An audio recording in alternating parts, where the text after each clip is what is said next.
Oi, pessoal, tudo bom com vocês? Bem-vindos a mais uma aula de física, na qual hoje vamos falar um pouco sobre a teoria da relatividade, para a gente dar um fechamento dessa parte da física moderna. Obviamente que há muita mais coisas na física moderna, se a gente for considerar a realidade mesmo, porém o que é cobrado para a gente no vestibular é mais essa parte mesmo da teoria da relatividade. Não é muito cobrado, para ser bem sincero, assim, claramente vocês já devem saber disso, mas ultimamente está havendo algumas mudanças nos vestibulares, alguns acabam cobrando, e para a gente chegar lá e dar de cara com isso, é bom ter uma noçãozinha do que se trata, né? Então, para a gente dar uma introdução, essa teoria foi criada pelo físico alemão Albert Einstein, como vocês já devem saber, e a gente pode até considerar essa teoria da relatividade como duas, né? Dividir em duas partes. Em uma teoria da relatividade especial e a outra que seria geral. Essa especial também é chamada de restrita. E por que isso foi criado? Porque até então as leis, as questões do mundo, os movimentos, as coisas assim, os fenômenos naturais que eram observados, podiam ser explicados aplicando as leis de Newton. Só que a partir de um certo momento, algumas coisas não estavam batendo, principalmente em relação à gravidade. Mas essas questões, indagações vão estimular vários cientistas, né? Não foi só Einstein. Muita gente já pensava uma coisa meio próxima do que ele chegou. E aí vamos entender quais seriam esses problemas. Primeiro, vamos falar da teoria da relatividade especial ou restrita, né? Por que isso? O que se observa? Que dependendo do nosso referencial vai existir um certo movimento.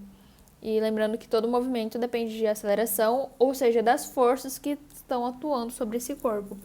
Então, assim, pegue essa imagem. Se a gente for analisar as bolinhas, né? Para o observador B, que está dentro de um carrinho que está se movimentando, para esse homenzinho B, essas bolas estão paradas em suas mãos. Só que, se a gente utilizar a pessoa A como referencial, essas bolinhas estão em movimento, porque estão dentro desse carrinho que está em movimento, entende? Então, é basicamente essa a ideia da teoria da relatividade restrita. Essa, essa indagação, né, partiu principalmente de observar algumas assimetrias de fenômenos eletromagnéticos, em que, dependendo do referencial, havia ou não força eletromagnética e estava sendo ou não criado um campo eletromagnético, entende? Porque dependendo do referencial, ou vai estar em movimento ou vai estar parado. E aí, a partir disso, a gente teve dois postulados. Primeiro, que as leis da física são aplicadas do mesmo modo para todos os referenciais inerciais. E a outra lei da física é que no vácuo, a velocidade da luz vai ser a mesma em qualquer referencial inercial. E isso não depende da velocidade da fonte de luz. No que isso acaba implicando para a gente? Que quando o corpo está em movimento, o tempo acaba passando mais lentamente e quando o corpo está parado, o tempo acaba passando mais rapidamente. Então, por isso que tem aquela... não sei se pode dizer, história, né? Os comentários em que astronautas, né, por estar fora do planeta Terra e movimentando em outra aceleração, né? Não tá na mesma aceleração que o planeta Terra tá. Ou seja, a gente não tá parado aqui no planeta Terra. O planeta Terra tá girando e a gente também tá girando junto. E aí, como o astronauta tá lá fora, e aí o tempo acaba passando de um modo diferente para ele. Ou seja, ele tá mais novo que a gente se a gente for pegar um período de tempo. Vamos falar, daqui até dezembro. Passou um certo tempo pra gente, mas pra ele que tá fora do planeta Terra movimentando com uma outra aceleração, esse tempo passou de um modo diferente pra ele, entende? E aí, duas consequências desses postulados. O que é? Para garantir que a velocidade da luz seja a mesma, o que vai acontecer? O tempo tem que se dilatar para garantir isso. E não só o tempo se dilata, como também ocorre uma contração do comprimento. Ou seja, quando o objeto está em movimento, né?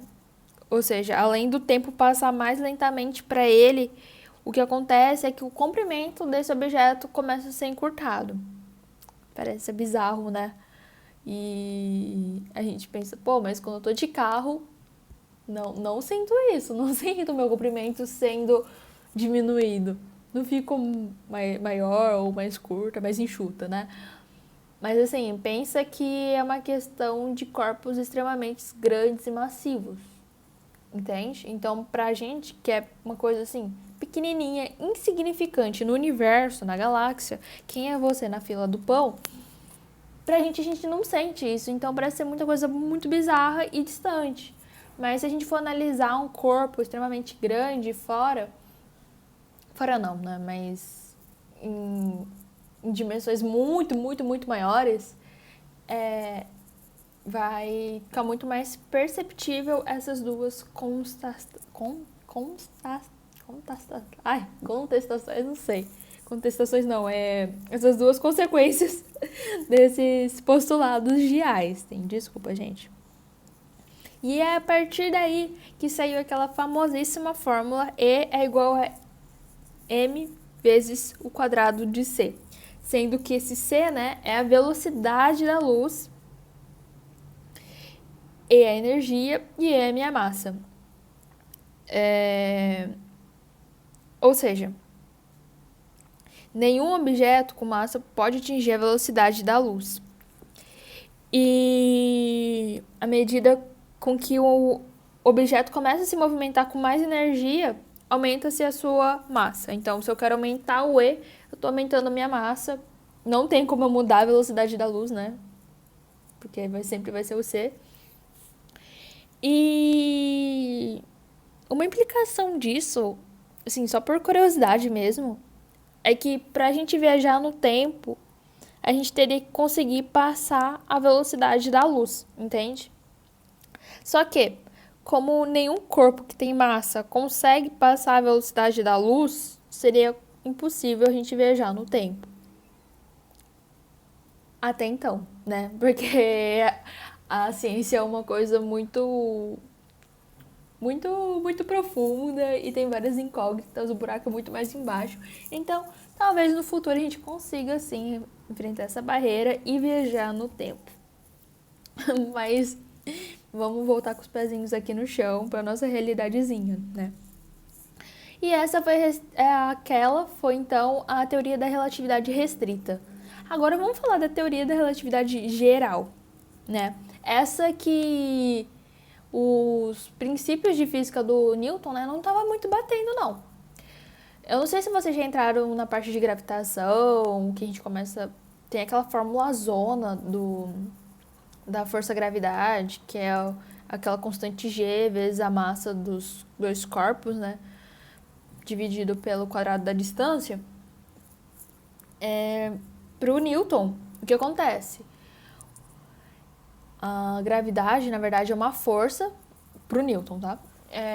E aí essa força que faz a gente ficar aqui no chão, que faz as coisas caírem e que deixa o planeta Terra e os outros planetas, né, do nosso sistema solar orbitando em torno do Sol, certo? Essa seria a ideia de gravidade para Newton. Só que, pro Einstein, o que acontece? O que não estava batendo, se encaixando, que fez que começasse a duvidar dessa teoria, dessa ideia de força gravitacional de Newton? Como se trata de uma força, no momento em que o Sol desaparecesse, vamos supor que tá aí o sistema solar, o Sol do nada desaparece. O que aconteceria? Bom, não ia existir mais força gravitacional, certo? Porque é o fato de existir esse corpo grande e massivo que é o Sol que vai estar atraindo. A partir do momento, no instante que ele some, ia sumir essa força gravitacional, ou seja, os planetas não estariam mais em órbita. Acontece que vale lembrar que para a luz sair do Sol e chegar até a gente, ela caminha um bom espaço, entende? Então, assim, a luz que você tá vendo, ou luz é muito, muito abstrato, né? Mas, por exemplo, quando a gente está observando uma estrela à noite, sem ser o Sol, né? Que o Sol é uma estrela, pode ser que essa estrela, ela não esteja mais lá. O que a gente está vendo é a luz, né, que ela estava emitindo para a gente chegar até nós, mas que se essa estrela estivesse muito distante e já tivesse explodido, pelo fato de a gente continuar enxergando, se deve a essa distância que essa luz, né, esse brilho está percorrendo pelo espaço. Se eu não me engano, é por volta de 6 minutos, mais ou menos, que leva para a luz sair do Sol e chegar até a gente aqui no planeta Terra. Então, assim, o que aconteceria? O que se espera que aconteça caso o planeta Terra suma? A gente ia parar de ver a luz. Só que isso não estava batendo porque nenhum corpo tem uma velocidade maior que a luz. Então não teria como o Sol desaparecer sem que a gente saísse de órbita e do nada visse a luz, entende? Quando o Sol desaparecesse, a gente ainda continuaria vendo a luz. E isso não batia muito. E aí,